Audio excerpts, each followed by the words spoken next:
Okay, I'm very excited for this week's Social Snom question. I think it is a fantastic question, and I can't wait to see what you guys said. So we asked you guys to tell us about your personal canon or your head canon for stories. What's something that isn't actually a part of continuity, a detail that's never been made official, but as far as you are concerned, it is a part of the story. It has to be, and you're not letting it go. So let's see what you guys said. John says, it is my personal headcanon that Goose the Flurkin from Captain Marvel is the ancestor of Jonesy, the cat from Nostromo in Alien. Okay. All right. I actually might adopt that. I like that. That's pretty good. Matt says, absolute canon, Han shot first. I swear I remember that happening. Let's come back to that one, because I know both of us wanted to talk about that. Mm-hmm. Juliet says, James Bond as a code name different agents have taken up over the years is way cooler than it just being the same guy portrayed by different actors. TBA. I totally agree with this. I wish that was canon. Yeah. It's totally like a Dread Pirate Roberts thing, or it should be. From what? Like, you know how in like The Princess Bride they talk about like the Dread Pirate Roberts is just like right, yeah. Right. So James Bond should be the same thing. It should be the same thing. I think that's something that they could lean. I actually thought they might lean into that for this recent movie, but they didn't. Damn, hate to see it. Javon says the Netflix Marvel shows and Agents of S.H.I.E.L.D. are part of the MCU. Yeah, there's not much proof of that at this point, but I also agree. I'm totally on board with that. I'll get on board with that. I'm hip with it. Peter says TJ Hooker is Captain Kirk thrown back in time with amnesia. Before you started talking, sorry. Oh, you're good. Mm-hmm. No, go back. Oh, TJ Hooker is Captain Kirk thrown back in time with amnesia. that has a whole. That's. I don't want to pull the age card, but that's before your time, Ashton. We could talk about that later. Okay. All right. David says Star Wars Legends over Disney sequels. Those sequels were a possible timeline. Han and Leia's kids are Jason, Jaina, and Anakin. Luke fights, then marries Mara Jade. A Jedi Academy is formed and does not get destroyed by a petulant emo brat. Oh man, I don't want to know how many replies he got to that one. My God, that is a scorching take. It is. I mean, I respect it, but so do I. All right, cool. Is that it, Johnny? That's it. All right, Johnny, you want to be part of this? I feel like you have some insight for this one. I do. Well, first off, let's go back to the Han shot first comment. Mm-hmm. No, not that one. Not that one. This one. There you go. That did happen. Yes. Yeah. It did happen. No, it actually happened. Yeah, that did happen. That happened. And then it was in like the late 90s, I think, when Lucas released like the special editions and, to drum up some money to make the prequels. They re-released them. And then remastered. Remastered, and then I think that's when they first put it in. Oh yeah, because Han's a good guy. He's not. He wouldn't do such a thing. I mean, he's a smuggler. Rogue. He's a smuggler. He's storing people down in the cargo hold. You think he hasn't like shot someone in self-defense? Right. Just a weird thing that Lucas like obsessed over. Yeah. Yeah, it was. I always thought the reasoning was really odd, right? Like that. Han, it portrayed Han as a cold-blooded killer, and they didn't want that, which is one, just not true. You obviously wanted that because you made that creative decision in the first place. Two, it makes his character arc so much weaker if you remove that, right? Like it makes it kind of downplays his entire character development. The idea is that he goes from this selfish guy who's about making money and just caring about himself to becoming a team player in the end. And if he doesn't have that selfishness, then none of it matters. That's actually, that's a really good way of putting it, actually. Like, when you were like, it's this old character. It's like, well, there's more to it than that. But no, that's actually a very valid point. He is a self-centered prick. Yeah. When we first meet him, but we like him, but that's what he is. And then he becomes a team player. And like, that is character growth. And like that, just removing that little aspect doesn't completely destroy that, but it kind of doesn't punctuate it the same way. Yeah, it undermines it. Yeah, I do like some of the comments we're getting. Han didn't shoot first. He's the only one who shot. It's also valid. Yeah. He straight up murdered a dude. He did. He straight up totally did. It definitely escalated quickly. Probably why he skipped town to lay low. He was wanted for murder. I love that. That's a good. That's headcanon right there. That's the real reason he jumped on back on the Millennium Falcon with those two. That's also an Anchorman reference. Oh, is it? Oh, okay, that's funny. But that's also like part of like, I mean, going to like why they change things in movies.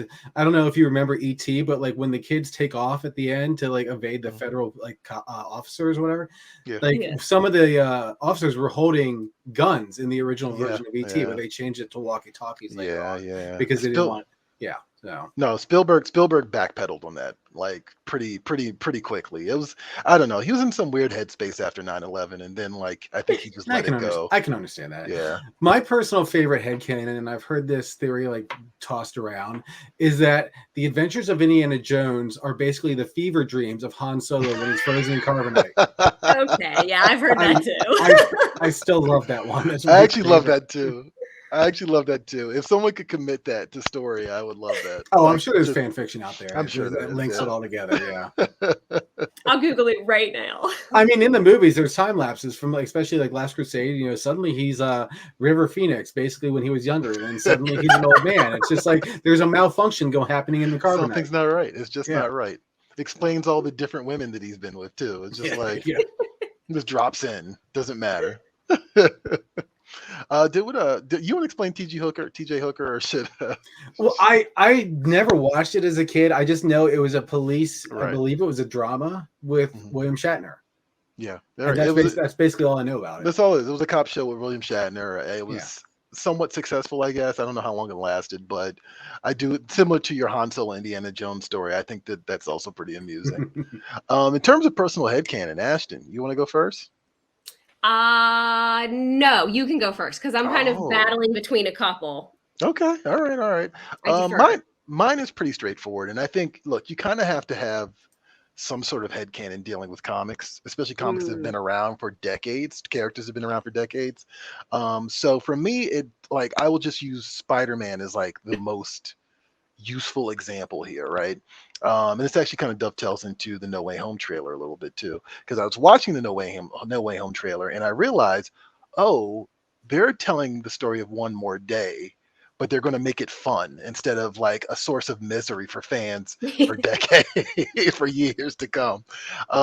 And that got me, that was actually my epiphany when I was like thinking about the topic today. I was like, you know what? I actually play a lot of like just mixing and matching continuity for Spider-Man. I do it all the time. Like in my head, Aunt May died in Amazing Spider-Man 400, Ultimate Spider-Man, and somehow Untold Tales of Spider-Man, which are very, very different takes. Are his high school years. One More Day, of course, never happened.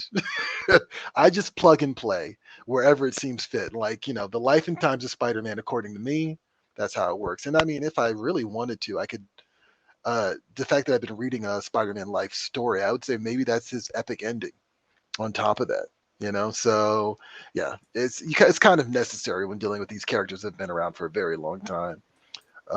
You ready, Ashton, or should I go to Johnny? I'm ready. No, I already did mine. Oh, you already did yours. Sorry. Where you at, Ashton? What's going on with you? So so there's a video game I love called Stardew Valley, and I was gonna go with this one, but then I felt like it was too obscure. But the high point there is that the local wizard had an affair with the local marketer, and they have an illegitimate child.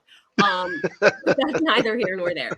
The headcanon I'm most worried about is in Avatar: The Last Airbender. In Legend of Korra, they kind of try to give some background on the original characters later in life and kind of what they go on to do. And Aang goes on to become like the most influential Avatar and all of this. And they have all of their kids, and Sokka never had kids. And they also never explicitly say that he stayed with Suki after all of that. But as far as I'm concerned, he did. And how dare you not allow this man to have kids? He just spends 3 seasons making dad jokes, and then he doesn't have kids and become an actual dad. That seems wrong. I'm not okay with that. Okay. All right. No, I get, as someone who has at least watched Avatar: The Last Airbender, I've never watched Korra, but I've heard enough about it. I could co-sign that. I believe in that. I'm there for you, Ash, and I support you in that. Absolutely. I'm mad about it. Sokka deserved better. I was so mad about it. They did him so dirty in Legend of Korra. He deserved better. It's okay, Ash, and they're there. It's not okay. Brian Blevins. Yeah, I like this one. My canon is Sam Jackson from Unbreakable met other superheroes before Bruce Willis and killed all of them and told the story through his comics. Bruce found all this out when he shook hands. Okay. Oh, All right. okay. Okay. All right. I actually kind of like that. That's actually pretty good. All That right. entire universe, there's a lot of gray area in that There like is, yeah. last split, whatever universe to fill in the blanks. No, there really is. That's absolutely true. So I think by design, but yeah, there is a lot of gray area.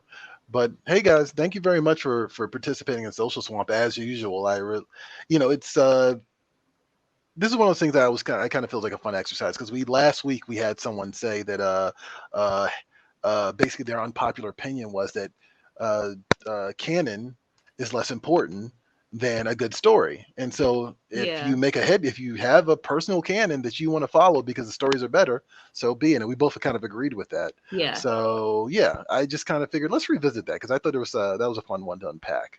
It's also interesting too because there seems to be certain pieces of a story that are not canon that fans latch onto, and as far as they are concerned, are canon in a much larger sense, right?